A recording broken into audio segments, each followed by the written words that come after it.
சபாபதி மோகன், உங்ககிட்ட இருந்து தொடங்குறேன்.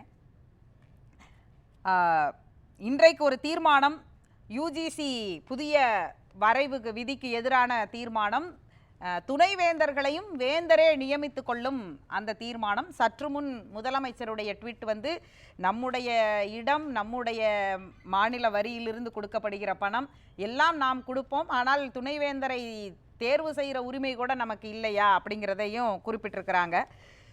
இந்த சூழல்ல நீங்க எப்படி இதை பார்க்கிறீங்க? உங்கள் அனுபவத்திலிருந்து இதை எப்படி பார்க்கிறீங்க? அனைவருக்கும் வணக்கம். வறியோர்க்கெல்லாம் கல்வியின் வாடை, பரவிடவில்லை மதக்குருக்களின் மேடை, நறுக்க தொலைந்தது அந்த பீடை, நானிலம் பாய்ந்தது கல்வியின் நீரோடை. சட்டமன்றத்துல தமிழக முதல்வர் இந்த வரிகளை சொல்லிட்டு தான் துவங்கினாங்க. பாரதிதாசனுடைய முதல் பாடல், பாண்டிச்சேரியில எழுதுற முதல் பாடல். அந்த மதக்குருக்களின் மேடை என்பது ஒரு காலத்தில் இருந்தது. அந்த மதக்குருக்களை எல்லாம் தூக்கி எறிஞ்சி தமிழ்நாட்டில் நானிலம் பாய்ந்ததும் பாங்க பாருங்க. கிராஸ் என்ரோல்மெண்ட் ரேஷியோ 50% மேல, பெண் கல்வி 60% மேல. இந்தியாவில் இருக்கிற 100 கல்லூரியில 30 கல்லூரி நம்ம தமிழ்நாட்டுல முதலிடத்துல இருக்கிறது. அது போல பல்கலைக்கழகங்கள 10 பல்கலைக்கழகங்கள் உலகத்தரம் வாய்ந்தது. கல்வியில் சிறந்து நிற்கிறது என்பதை மதிப்பிற்குரிய குமார் அவர்களா இருந்தாலும் தங்கவரதராஜனும் ஒத்துக்கொள்வாங்க. இன்றைக்கு இந்த நிலைமை. இப்ப எனக்கு என்னன்னா, ஒத்துக்கிட்டா போதுமா? தமிழ்நாடு கல்வியில் தலை சிறந்து நிற்கிறது என்பதை குமார் கண்டிப்பா ஒத்துக்குவாங்க. அவர் வந்து ஒரு நடுநிலையோட சிந்திக்கக்கூடியவர். India, that is Bharat, shall be union of states இருக்கு பாருங்க, அதை எடுத்துருங்க. எடுத்துட்டு யூனியன் ஆஃப் கவர்னர்ஸ் வேணா போட்டுடுங்க. இந்த அளவுக்கு வந்துருச்சு இன்னைக்கு அதிகாரங்கள். நான் என்ன சொல்றேன், யுஜிசி அப்படிங்கிறது ஐயா சர்வப்பள்ளி ராதாகிருஷ்ணன் அவர்கள் 48-49 நேஷனல் எஜுகேஷன் கமிஷன் என்பதை யுஜிசின்னு மாத்தினாங்க. பார்த்துட்டு அதுல ரெக்கமெண்டேஷன்ஸ் கொடுக்க சொன்னாங்க. நீங்க அழகா கேட்டீங்க. உங்களுடைய நீங்க துணைவேந்தராக இருந்த பொழுது நான் 2 செய்தி சொல்றேன். கிராண்ட்ஸ் கமிஷன், அதாவது ஒட்டுமொத்தமாக நிதி தருவது என்பது யுஜிசி. நான் 2008-11 விசியா இருந்தேன். 2010 20 கோடி ரூபாய் யுஜிசில கொடுத்தாங்க. அது 11th பிளான். அதுக்கப்புறம் நான் வந்த பிறகு 12th பிளான், அதுல இன்னும் கொஞ்சம் கூட 30 கோடி கொடுத்தாங்க. ஆனால் அதற்கு பிறகு அந்த 12th பிளான்ங்கிறது 2012 இருந்து 2017 வரைக்கும், நல்ல கவனமா குமார் சார் கேளுங்க, அந்த 2012 இருந்து 17க்கு பிறகு எந்த பல்கலைக்கழகத்திற்கும் பிளாக் கிராண்ட் அப்படின்னு எதுவும் கிடையாது.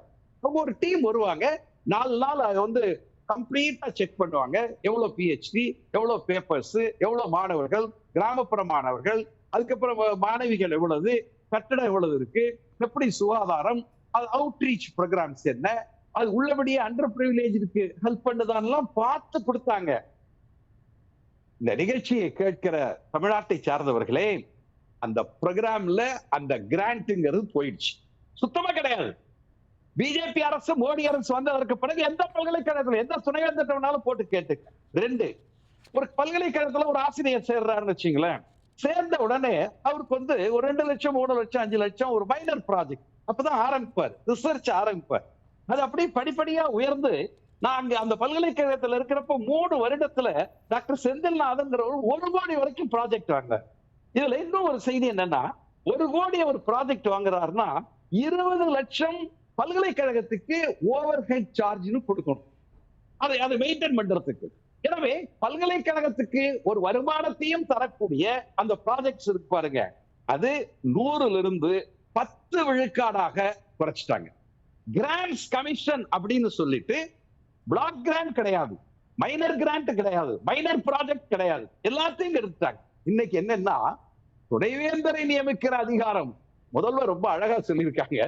எங்க வீட்டு நிலம், எங்க வீட்டுக்கு உட்கட்டமைப்பு, கட்டடம், எங்க போர்ட் ஆஃப் ஸ்டடிஸ், பல்கலைக்கழகத்தினுடைய போர்ட் ஆஃப் ஸ்டடிஸ் தர்ற சிலபஸ், எங்க சிண்டிகேட் பாஸ் பண்ற அந்த டிகிரி, அதுக்கப்புறம் அதை அடிப்படையிலே உட்கட்டமைப்பு, வேலை வாய்ப்பு, இதெல்லாம் இருக்கிற பொழுது ஏன் இப்படி ஒரு முடிவை எடுக்கிறாங்க அப்படிங்கிறப்ப ஒரே ஒரு செய்தி தான், தமிழ்நாட்டுல கல்வி மிக உயர்ந்த இடத்துல போயிடுச்சு. எல்லா துறையிலும் தான், சுகாதாரத்துறை. தமிழ்நாட்டுடைய கல்வி வளர்ச்சி அதை பேசுவோம். அதுக்கு முன்னாடி இது ஒட்டுமொத்த இந்தியாவிலையும் இதற்கான எதிர்ப்பு குரல்கள் அப்படிங்கிறது எப்படியா இருக்கு?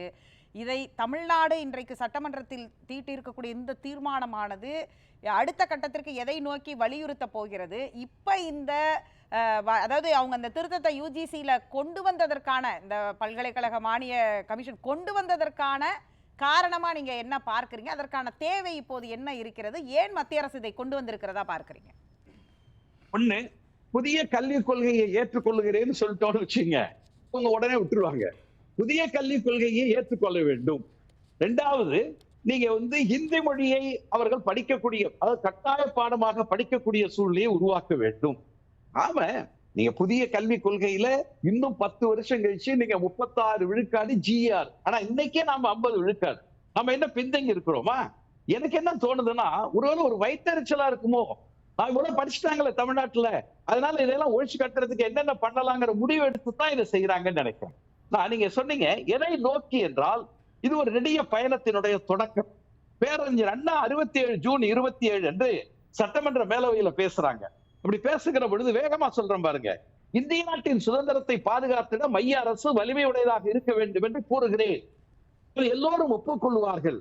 ஆனால் இந்தியாவை பாகிஸ்தான் அபாயத்திலிருந்து, சீன பலுச்சிஸ்தான் அபாயத்திலிருந்து பாதுகாப்பதற்கு ஒன்றிய அரசு அல்லது மைய அரசு அங்கே சுகாதாரத்துறையை வைத்திருக்க வேண்டும் என்ற அவசியம் இல்லை, கல்வித்துறையை வைத்திருக்க வேண்டும் என்ற அவசியம் இல்லை. ராணுவத்தினருடன் போரிடும் திறனை எந்த வகையில் இது அதிகப்படுத்தும் என்று அண்ணா மாநில சுயாட்சி குறித்து சொன்னாங்க பாருங்க.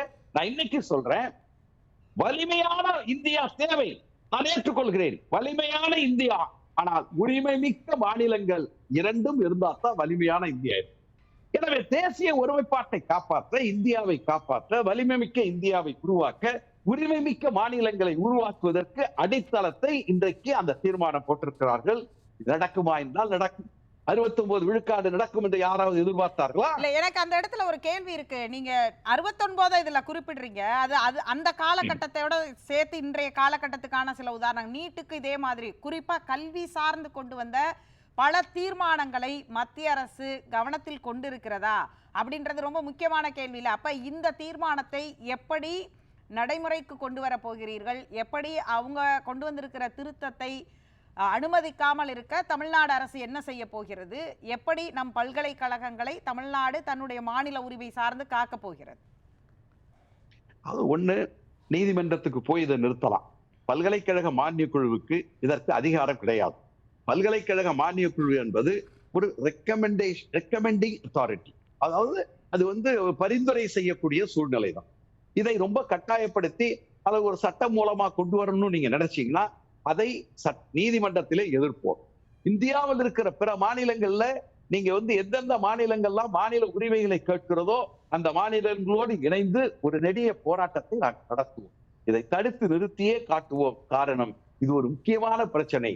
கல்வியில், சுகாதாரத்தில், வேலை வாய்ப்பில். இன்னைக்கு பாருங்களேன், பொருளாதாரத்துல நாம ஆர்பிஐ சொல்லுது, ரிசர்வ் பேங்க் ஆஃப் இந்தியா சொல்லுது, இந்தியாவுல நம்பர் 1 ஸ்டேட் நீங்க சிறு குறு தொழிற்சாலைகள் சொன்னா நம்பர் 1 ஸ்டேட் எதுன்னு சொன்னா தமிழ்நாடுன்னு சொல்லியிருக்கு. எனவே எல்லா துறையிலும் நான் முன்னேறி இருக்கிற பொழுது நான் அன்போடு தெரிவித்துக் கொள்கிறேன், பிஜேபி ஆக இருந்தாலும், RSS ஆக இருந்தாலும், மற்றவர்களாக இருந்தாலும் தமிழ்நாட்டின் மீது ஏன் இவ்வளவு வன்பம், இவ்வளவு வெறுப்பு, இவ்வளவு ஆத்திரம் என்று நான் கேட்கிறேன். பேசுவோம்.